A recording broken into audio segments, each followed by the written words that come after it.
Hi, Rhonda. This is part 3 we're going to continue on with today. Can you explain to us if, does your insurance cover your needs? No, not all of them. They do not cover my emergency Zolocor shot. They do not cover the 7 to 8 different vitamins that are over the counter that I have to supplement and try to trick my body into keeping in. They do not cover the pens or pads or anything that I need for the bed, like the bed pads or anything like that. The extra pads that I need for showering, the shower caps that are shampoo and conditioner for days I can't get out of bed, the washcloth bathing Tablets. They come in a case thing. They don't cover any of that stuff because I wasn't diagnosed with bowel rupture or rupture of the bowels. And you're technically not diagnosed incontinent at this point. No, because it's all, they consider it's all a side effect of Addison's. So Okay. So like any of your ointments or anything like that you may need, they don't cover. No. Okay. So what other diagnosis have you had other than Addison's and adrenal insufficiency? What other diagnoses do you have? I have an AVM in my left temporal lobe. I had diagnosed in 2001. I had a hysterectomy for endometriosis. I had a stroke in 2010 because I had a hole in my heart that went undetected from birth, and then that had formed an atrial septic aneurysm. So I had, in 2010, I had to have heart surgery to have a POF closure. So I have 2 occluders in there. Like I said in the first video, I have a nice little MRI compatible pacemaker in there that I probably didn't need if they were to check cortisol levels. I was diagnosed with RLS, fibromyalgia, depression, anxiety. Anxiety was a big one. Everybody thought anxiety because I couldn't explain my pain. The muscle twitches and everything. It was because, hypokalemia because of potassium. I do have that, and I am taking potassium 3 times a day, even though the bottle says 1 time a day for an adult.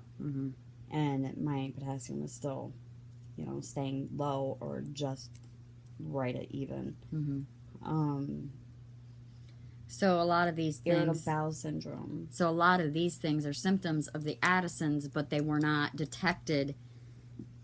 Because they were all treating the other diagnosis. And not finding the root. I was having cardiovascular collapsation, but it wasn't vascular. Right. You were having excessive weight loss, those kinds of things. Dropped down to 89 pounds. This was me just June of 2014. Wait, Sam get married 2014, 2015? 2015, this was me, and my dad looks nothing the way I look now.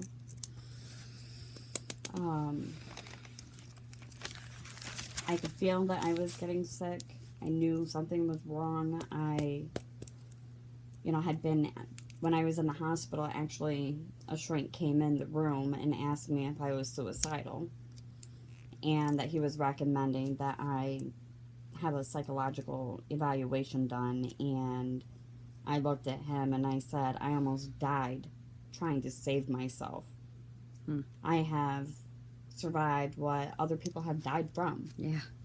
And multiple brain bleeds, the brain surgery from the AVM, when it formed the aneurysm, and they went in blindly and did gamma knife. So that's another thing, high radiation. I was probably secondary for a very long time, and even having that high radiation could have caused everything to start changing, and it takes time. And then after September on, it just bad. So basically, if you're having any kind of symptoms, get your get your cortisol checked, because that's not something that they will check unless They you don't. ask them to check it. And the earlier it's detected, the better. treatment you can receive. And if you were on any kind of steroids ever in your life, or asthma inhalers and things like that, you're at higher risk. It is genetic, so you're at higher risk if anybody in your family ever had it or was misdiagnosed. A lot of people are misdiagnosed with. Right. So do you know anybody personally that has it or had it prior to you getting it? Not personally. I actually asked the nurse during my ACTH test, if she knew anybody, and she said her dog had it. So and she said it was bad, but I believe my mother had it, and I think that's what took her away from us. November 12th, 2014. Her organs were shutting down. Her pyrothyroid was pretty much gone, and we didn't know that until a couple weeks after she had already passed. My pyrothyroid is at a 108, and it's supposed to be 15 to a 60. Her kidneys were bad. I'm already at stage 1 of kidney failure, where it has attacked that. And when Mom was passing, we basically had to watch her shut down organ by organ and basically starve to death, because they couldn't find any cancer. They couldn't find anything wrong with her, no reason as to why. And she was misdiagnosed years ago with multiple sclerosis, and so obviously she was on prednisone a lot of times, and she was also taking having shots put in her knees because she had artificial hips, and then she was supposed to have her knees replaced, and then she didn't want to have them replaced, so she was having steroid shots, and she had just turned 65, so I think the inhalers with her COPD and the emphysema, and they had her on different psychological drugs that probably interacted too. But I think what even got her to 65 with this without treatment was the steroids that were in her inhalers, and that was she was getting the shots once a month, and that probably kept her going. But she was still throwing up all the time. She couldn't keep her food down. They thought she was doing it on purpose. They gave her the stuff in marijuana to make you eat. Normally after one dose, patients will want it. They just thought she was giving up, and I said, no, there's a reason why she can't eat. And they gave her 3 or 4 doses of it, and nothing. I mean, she only wanted water, which was very odd because she hated to drink water. Yeah. So how rare is this disease? Very rare. 1 in 10,000 or 10 in a million are diagnosed every year in the U.S. If they do an autopsy on them, they find out, and they usually, like if somebody dies of cardiac arrest, and the family just wants to make sure that's what they really died from, it was a heart attack, and they do the autopsy, and they find out, they had adrenal insufficiency as well. Those numbers triple. Mm-hmm. And especially if they had the primary absence. And a lot of times, It's undetected. it is undetected, so those numbers would triple. But then if they counted all the suicides, where people are thinking they're going crazy. I mean, I even got to that point where I went to my doctor and I was crying, and I said, am I going to the wrong doctors?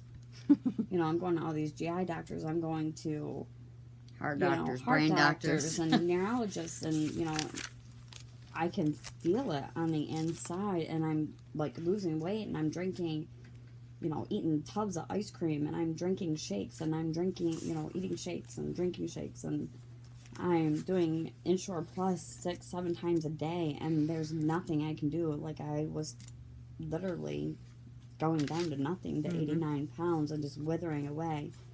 And even to myself, like, everybody would be like, you need to eat, you need to eat, you need to eat.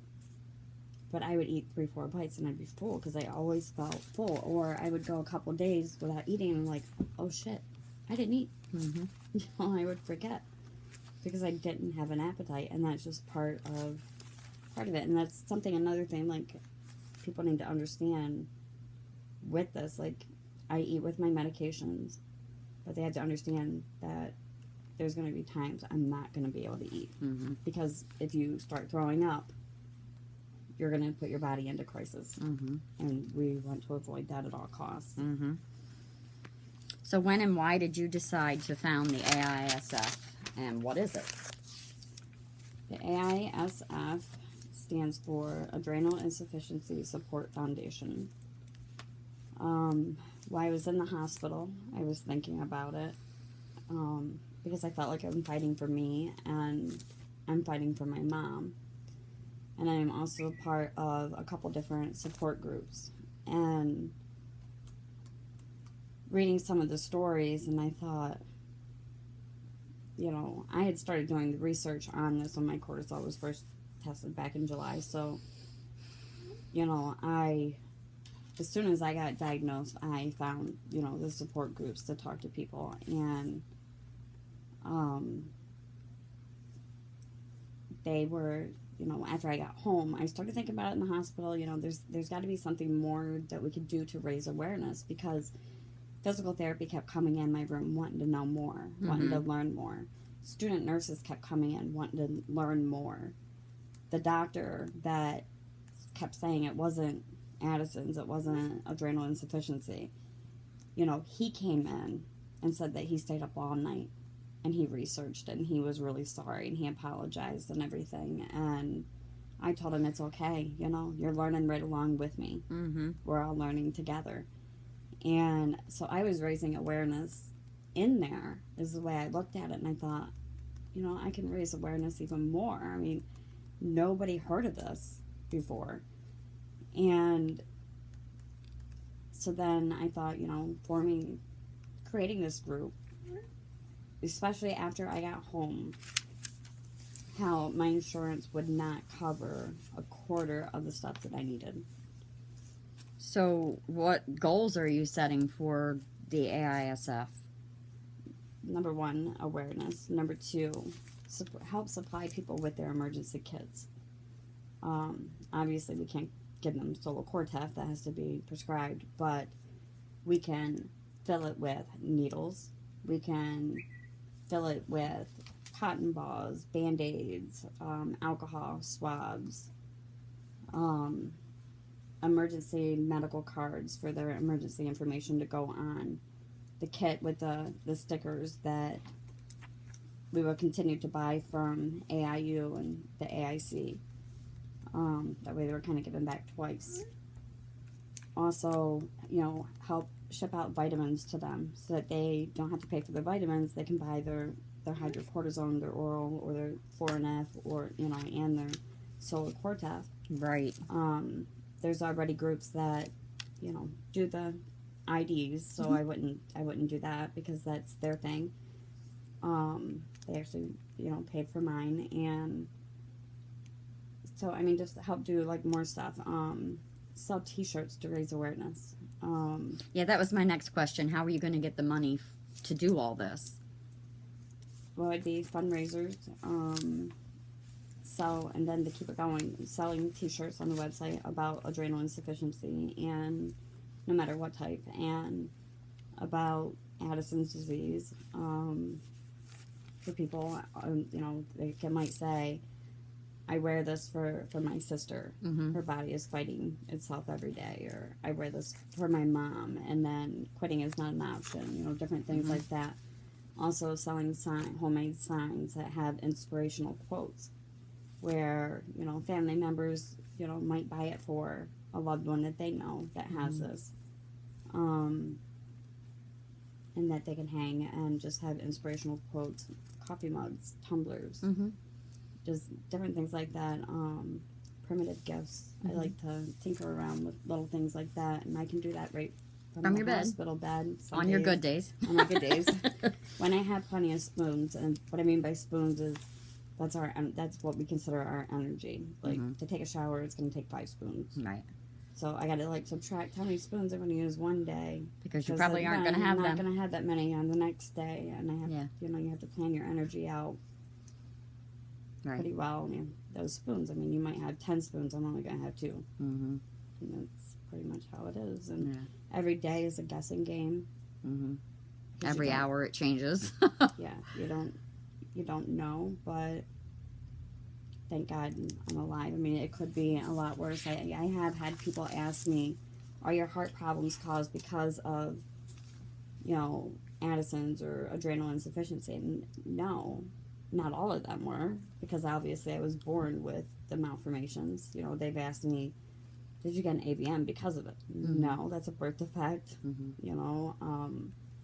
So I know I had them other conditions on top of this. Right. So basically, the AISF wants to not only raise awareness, but you want to get it out to the fire halls, the paramedics, the hospitals, get them familiar with Addison's and adrenal insufficiency, so that people are treated the correct way when they go before something tragic happens. Correct. I mean, the nurses even that do the home health, and nurses that I'm friends with that work at the hospital Mom passed away at, they don't know anybody that has it. Exactly.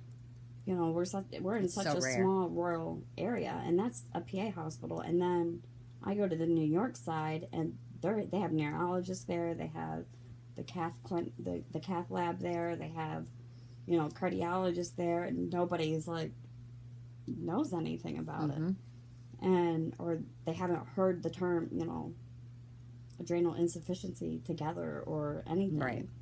And there's also a lot of endocrinologists that don't even know about it. That don't even know how severe this disease can be. Yeah, and how each person is unique. Yeah, each person is different. Their body is going to act different.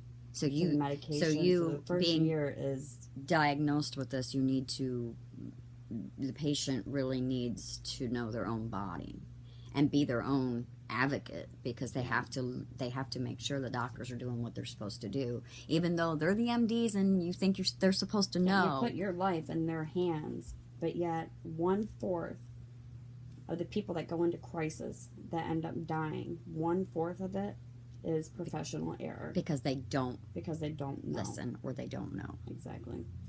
Well, Rhonda, thanks for your time. We'll get back to this again tomorrow with some other videos that pertain to the whole adrenal insufficiency and Addison's. Okay. Bye, everybody.